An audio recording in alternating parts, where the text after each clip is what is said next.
पद्मासना। कक्षा 5 हिंदी पाठ 4 सोच अपनी अपनी। देखो, ये चित्र दिखाई दे रहा है। कितना सुहावना चित्र है। यह प्रकृति की गोद में बसा एक गांव का दृश्य है। सुबह का समय है। सूर्योदय हो चुका है। दूर पर्वत के पीछे सूरज दिखाई दे रहा है। अब गांव में सूरज निकलते ही पंछी अपने घोंसले से निकलकर आकाश में उड़ रहे हैं। गांव बहुत छोटा है। बहुत से घर भी नहीं, सिर्फ छोटे छोटे 5 घर दिखाई दे रहे हैं। और घर होंगे पर शायद वो पर्वत के पीछे ही। एक चरवाहा अपनी गाय को चराने ले जा रहा है और गायें उसके आसपास चल रही है। कुछ दूर पर देखो, एक किसान लकड़ी लेकर अपने खेत पर जा रहा है। उसके पीछे उसका कुत्ता भी जा रहा है। कुत्ता किसान का पालतू कुत्ता है। और नारियल के पेड़ भी पेड़ के आसपास दिखाई दे रहे हैं। पास में ही छोटा सा बगीचा है। बगीचा बड़ा ही सुंदर है। उसमें कुछ बच्चे दिखाई दे रहे हैं। बच्चे फूल के आसपास खेल रहे हैं और फूल पर जो तितलियां उड़ रही है उसे पकड़ने के लिए इधर उधर भाग रहे हैं। कितना सुंदर गांव है। सुहावना सुबह का ये दृश्य मन मोह लेता है। सचमुच सुंदर गांव है ना। आओ, जो चित्र हमने देखा उसका वर्णन भी सुना। उसके ऊपर से कुछ प्रश्न है। प्रश्न और उत्तर मैं पढ़ती हूँ। ध्यान से सुनना, फिर अपनी नोटबुक में लिखना। सूरज निकलने पर पक्षी क्या कर रहे हैं? सूरज निकलने पर पक्षी दाना चुगने निकल पड़ते हैं।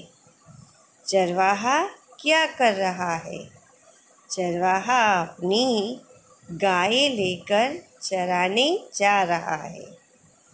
चरवाहे के हाथ में क्या है? चरवाहे के हाथ में लकड़ी है। बच्चे बगीचे में क्या कर रहे हैं? बच्चे बगीचे में तितलियों के पीछे दौड़ रहे हैं। मंदिर के ऊपर क्या दिखाई दे रहा है? मंदिर के ऊपर एक ध्वजा दिखाई दे रही है। आकाश में क्या दिखाई दे रहा है? आकाश में 7 पक्षी और सूर्य दिखाई दे रहा है। नारियल के पेड़ कहाँ है? नारियल के पेड़ घर के पीछे है। किसान कहाँ जा रहा है? किसान अपने खेत पर जा रहा है। आपने प्रश्न और उत्तर सुने। अब इसे एक बार लिखना है। आपको चित्र देखकर कुछ तो याद आया होगा। नहीं आया तो चलो मैं बता देती हूँ। ये चित्र एक कहानी का चित्र है। अभी याद नहीं आया? देखो देखो, एक टोपी वाला और बंदर। याद आ गई ना कहानी? आओ कहानी पढ़ती हूँ। एक गांव था, उसमें एक व्यापारी रहता था। व्यापारी एक गांव से दूसरे गांव अपनी वस्तुएं लेकर बेचने जाता था। व्यापारी एक दिन टोकरी में टोपियाँ ले जा रहा था। रास्ते में वह आराम करने के लिए एक पेड़ के नीचे बैठा। वहाँ उसे नींद आ गई। टोकरी उसने पेड़ के नीचे रखी। पेड़ के ऊपर बंदर रहते थे। एक बंदर नीचे आया और टोपी पहन ली। फिर सारे बंदर नीचे आए और सारी टोपियाँ पहन ली। व्यापारी जगा तो देखा तो टोकरी में टोपियाँ नहीं थी। ऊपर देखा तो सारे बंदर टोपी पहने बैठे थे। व्यापारी सोचने लगा, अब कैसे टोपियाँ वापस लो। उसने अपनी टोपी नीचे फेंक दी तो सारे बंदर ने अपनी टोपियाँ नीचे फेंक दी। व्यापारी अपनी सारी टोपियाँ बटोरकर अपने रास्ते पर चल पड़ा। और सीख है, नकल में अकल नहीं होती। तो इस कहानी से हम कुछ प्रश्न पढ़ेंगे। प्रश्न 1, व्यापारी क्या बेचने जा रहा था? व्यापारी टोपियाँ बेचने जा रहा था। प्रश्न 2, पेड़ पर कौन है? पेड़ पर बंदर है।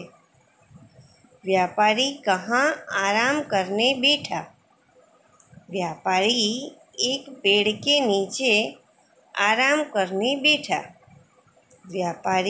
प्रश्न 4, व्यापारी की टोपियाँ किसने ले ली? व्यापारी की टोपियाँ बंदर ने ले ली। नमस्ते बाल दोस्तों। सर्वे भवन्तु सुखिनः, सर्वे सन्तु निरामयाः,